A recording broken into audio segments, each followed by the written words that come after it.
Hey guys, Tech here, Contrary Investing. I'm up in Vancouver, and I'm sitting with Michael Schuss. He's the CEO of a company called Canadian International Minerals. And I want to have a conversation here about rare earths, Mike, because I know very little about rare earths. It's a tough thing to learn about, and I know our viewers, I'm sure you guys can understand that it's tough researching and understanding this area. So let's talk a little bit about it, Mike. Well, I'll just give you some of my background. I've been working on special metals for about 13 years as an explorationist. So I can tell the first time I started looking at rare earth projects probably was in the early 80s, just because it was something unique and new. And it was, back then, it was very difficult to get information. The biggest thing about rare earths and other strategic metals or technology metals is the fact that they're used by high-tech companies or the end users. Well, most high-tech companies keep all of their technologies top secret because that's what they do. So to really find out who needs rare earths and what types of rare earths are needed, you really have to do a lot of digging. It's not like going on there, the London Metal Exchange, and see what the copper price is. So it's the same thing as an investor has the same problems. You know, like we spoke in the fall, and anybody watching knows that like a huge game changer was the export restrictions that China put out, I believe it was last year. Yeah. And you know, like one of the things that we talked about in the fall was that the phone calls, the random phone calls that you are probably still getting all the time now from manufacturers, from investment houses. I mean, after this game changer. You get, it's funny because you do get calls just right out of the blue that people are looking for rare earths. I think it's probably 12 months ago, a lot of the end users didn't realize what a junior mining company was. They went to a website, said rare earths, they phoned them up. A lot of guys had on their websites, we're going to be in production in 2010, 2011. Now everybody's going out 2013 and 14.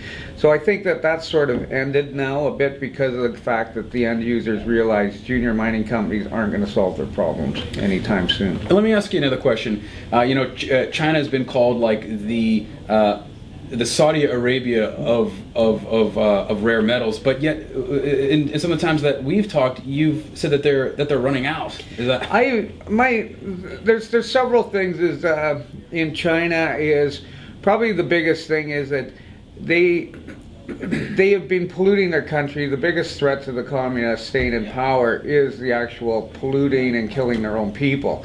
The heavy rare earths that they're getting from the South China clays, they're basically just dumping sulfuric acid in the stream, damming the stream, and then pumping the effluent out and then leaving it. So obviously devastating to the land and killing everybody downstream, killing off the plants, aquatic life and stuff. So that was one of the big sources of cheap rare earths. Another thing is that you know, my first time in China was 1989, and most of the government mining operations borrowed money from the government that they never had to pay back, and then sold their products for US dollars. It's a great business model if you know, I can run a mine and never have to pay any bills, and I just keep the money I spend. So there's a whole bunch of things that have caused that, other than the so-called import restrictions. I'd also like to ask you, you've traveled all over the world, Mike, and you know, looking at different deposits. I mean, you've been in the mining industry, this business for your whole career. I mean, what are some of your I would say, you know, interesting travel experiences and you know, being in the rare earth business? Well, not so much. Most of the rare earth stuff that I've done has been in Canada. So, but I've done a lot of gold exploration and other things in West Africa, and had some good success there. But you know, I'm married and got a kid, and the adventure of traveling wears off after a while. Yeah. So I'm sticking with Canada. Part of it too is I think that as political risk is going, is that Canada is probably still the best place in the world to actually go look for a mine. So I'm not going to too many exciting places. Thunder Bay and Prince George are basically the latest places I've been traveling to. So, yeah. You know, and I guess the last question I have here is, like when you think and look forward here over the next 5-10 years at this industry, the deposits out there of rare earths, how do you think it just seems like the manufacturing companies are just going to start absorbing all these resources, just taking them off of the market? Well, I'll give you some background on rare earths. Is that most rare earth uses came in, the heavies came in, basically yttrium and erbium was for TV sets. Color TV sets. So when they started commercializing them in '61, that's really probably when a commercial type rare earth industry started. Before that, most specialty metals were used for the weapons industry or the nuclear industry or the space industry. So it was basically cost plus. You know, NASA needed so much of this, they just got it. Oh, the Russians needed so much of that.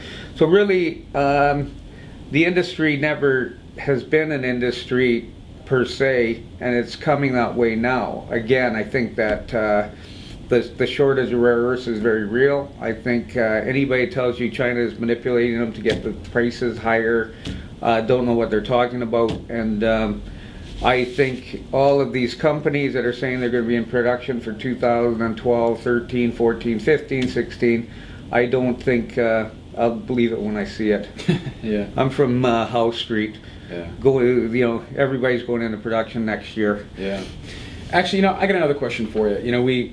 We've also talked in the past about the expertise in this industry. Very, very smart guy, just amazing geologist, Tony Mariano. I had the opportunity to meet him at your booth and interview him. And so the exploration expertise simply going to, forgive me for saying so, but die off? And is the East, well, like all these...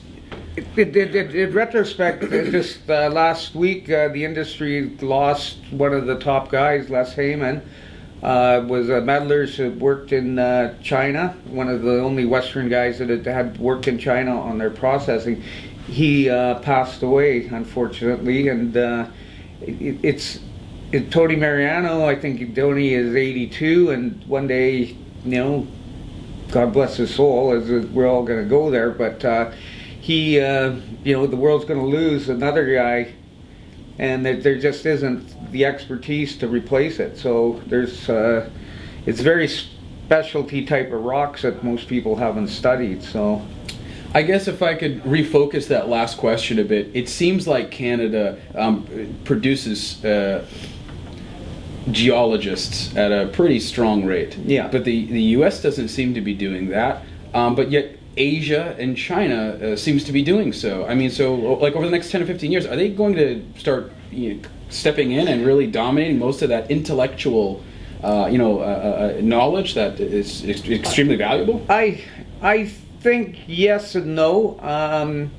Part of it is that I think in Canada we have a long history. If you go look at the traditional mining countries, they've all been basically, former British colonies. We have the industry was really developed in England. The old mining schools, were basically in England, 150 years ago. So basically everybody was an offshoot of that. So I mean, you got South Africa, you got Australia, Canada, United States, type of thing. Without a doubt, I think that Canada, we have a lot more risk money for early stage exploration. So I don't see anybody knocking Canada off its throne for exploration for the foreseeable future.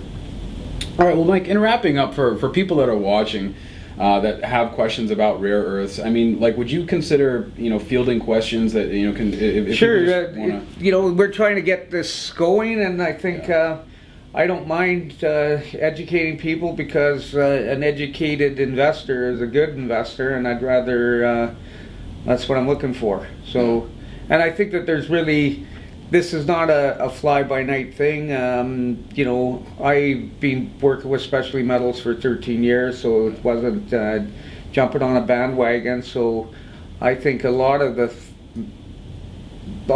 information that I have is pretty proprietary to myself and people in our group. And there's also a lot of myths and misconceptions out there. So, welcome anybody out there that wants to learn more. Just like, what's the word? There's no such thing as a dumb question. Or, yeah. So yeah, guys. Or actually, let me ask you. So, where can people go to get in touch with you, Mike? Well, basically, I guess you could go link onto our website, www.cdnintlminerals.com. That's Canadian International Minerals. All right, guys, so here he is, the man, Michael Schuss, President and CEO of Canadian International Minerals, exploring for rare earths up in Canada. So get in touch with him if you have questions. And I also want to thank you, Mike, because I've come out to a number of shows. You've always let me interview you, and you've actually taught me like a whole lot about this. And it's for me, it's fun. It's a fun business once a little bit of knowledge is dangerous. Yeah. Well, Mike, thank you so much. Appreciate it. Always a pleasure.